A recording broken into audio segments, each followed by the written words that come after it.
keeping good agents. Well, keeping good agents. So remember, there's only two ways to find them. Get the agent and let them find you deals, or find the deal and back into the agent. But the first time the agent's going bye-bye, if you even hint that you don't have the money to close or can't get the money to close, why on earth would they want to work with you?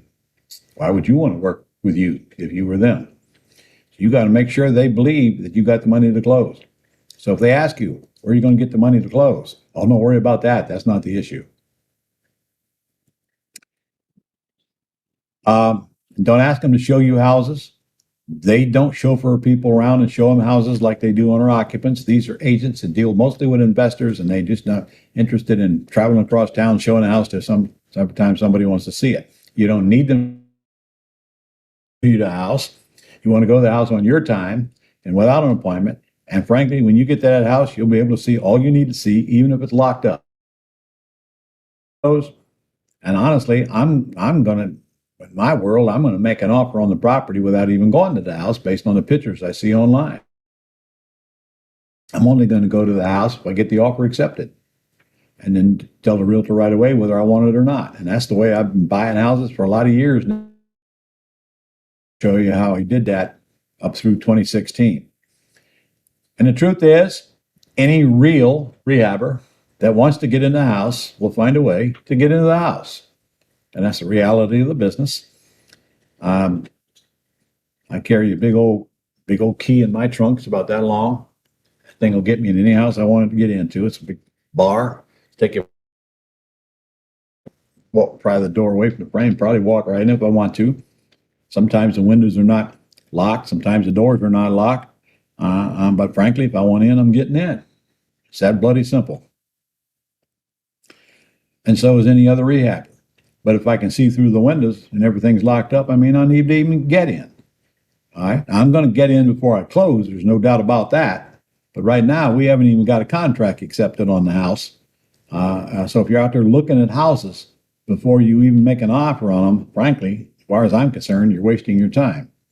You're doing grunt labor. I did that for a long time. Spent half my life out looking at vacant, ugly houses. Today, I make my offer, and then I go look at it after my offer is accepted, and then I decide if I want it. You're going to more in higher price neighborhoods. That deposit is non-refundable, so you better be willing to put up that deposit through the MLS. In FSBOs, your deposit's $10, maybe $100, $1,000, and go up. Don't take the realtor signs. If you want to keep them, don't be messing with their signs, and don't be messing with their lockbox.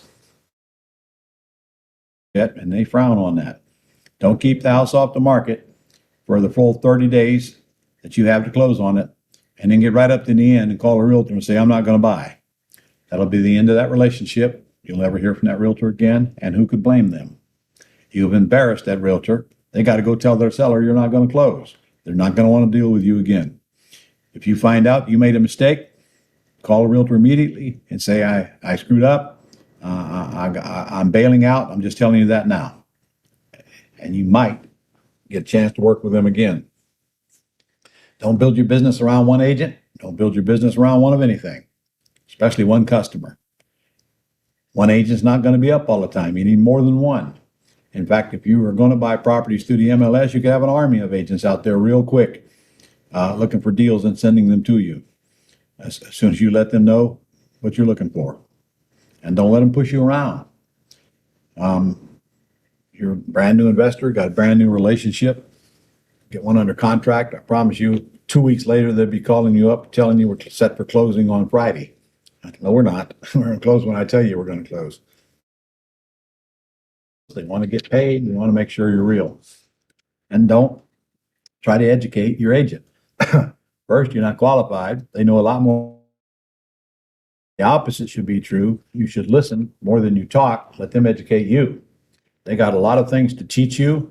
They're in the industry. And very quick. If you'll actually ask for information from them and make them believe you really want to know the answers. Pretty soon they'll open up and we'll start teaching. Everybody wants to teach, but I'm not sure the person they're teaching wants to hear it.